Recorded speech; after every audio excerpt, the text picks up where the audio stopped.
দেখুন ছেলেরা কিভাবে চুরি করছে। উক্ত তারিখে শেরপুর শিবপুর মাছের খামার থেকে অজ্ঞাতনামা ব্যক্তি খুব সহজেই খামারের ভেতরে প্রবেশ করে দুটি সিলিং ফ্যান চুরি করে নিয়ে যায়। ফ্যান দুটি খামারের প্রধান ঘরে স্থাপিত ছিল। চোরেরা কোনো বাধা ছাড়াই সেগুলো খুলে নিয়ে যায় এবং নিরাপদে ঘটনাস্থল ত্যাগ করে।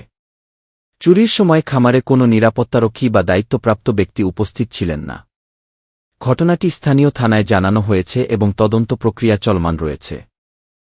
দয়া করে পুরো ভিডিওটি দেখুন এবং চোরকে শনাক্ত করতে সাহায্য করুন। ধন্যবাদ।